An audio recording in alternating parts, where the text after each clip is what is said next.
લોકસભાની ચૂંટણીનો માહોલ હવે જામ્યો છે, ત્યારે ગુજરાતમાં પણ રાજકીય પાર્ટીઓએ ચૂંટણીની જોરદાર તૈયારીઓ શરૂ કરી દીધી છે.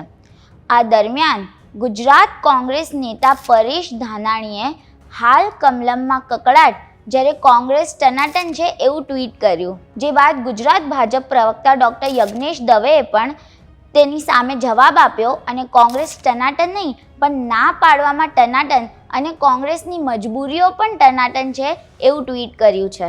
એક બાજુ જ્યારે કોંગ્રેસના અનુભવી નેતાઓ અને ધારાસભ્યો ભાજપમાં જોડાઈ રહ્યા છે, અર્જુન મોઢવાડિયા સહિતના વરિષ્ઠ નેતાઓએ કોંગ્રેસ છોડી દેતા કોંગ્રેસ માટે ઉમેદવારો શોધવાનું મુશ્કેલ થઈ રહ્યું છે.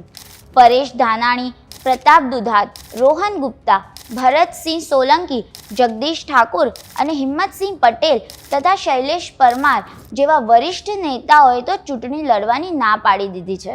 ત્યારે બીજી તરફ ભાજપ 400 બેઠકો જીતવાના લક્ષ્ય સાથે અને ગુજરાતમાં તમામ 26 બેઠકો પર 5 લાખની લીડથી જીતવાના લક્ષ્ય સાથે આગળ વધી રહી છે. જ્યારે ગુજરાતમાં કોંગ્રેસના વરિષ્ઠ નેતાઓ પાણીમાં બેસી ગયા હોય એવું લાગે છે, કારણ કે જ્યાં એક તરફ કોંગ્રેસ ઉમેદવારોને ટિકિટ આપી રહી છે, ત્યારે ઉમેદવારો પોતે જ ચૂંટણી લડવાથી પીછેહટ કરી રહ્યા છે. ભાજપના પ્રવક્તા ડૉક્ટર યજ્ઞેશ દવેએ આજે ટ્વીટ કરીને કોંગ્રેસ પર કટાક્ષ કર્યો છે. તેમણે ટ્વીટમાં લખ્યું, પ્રદેશ પ્રમુખ શક્તિસિંહના હોમટાઉન ભાવનગર અને સ્વર્ગસ્થ અહેમદ પટેલના હોમટાઉન ભરૂચ સીટ જેલથી સરકાર ચલાવનારાના શરણમાં મૂકવી પડી.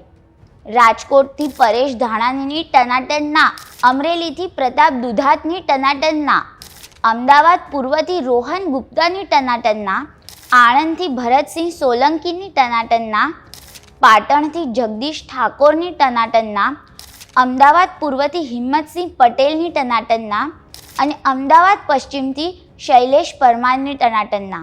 તેમના આ ટ્વીટથી રાજકારણ ગરમાઈ ગયું છે. ત્યારે અગાઉ પણ પરેશ ધાનાણીએ ટ્વીટ કરીને કહ્યું હતું કે હાલ કમલમમાં કકળાટ, જ્યારે કોંગ્રેસ ટનાટન છે. 2004નું પુનરાવર્તન પાક્કું. પરેશ ધાનાણીના આ ટ્વીટ સામે જ ભાજપ પ્રવક્તા ડૉક્ટર યજ્ઞેશ દવેએ ટ્વીટ દ્વારા તેમનો જવાબ આપ્યો હતો.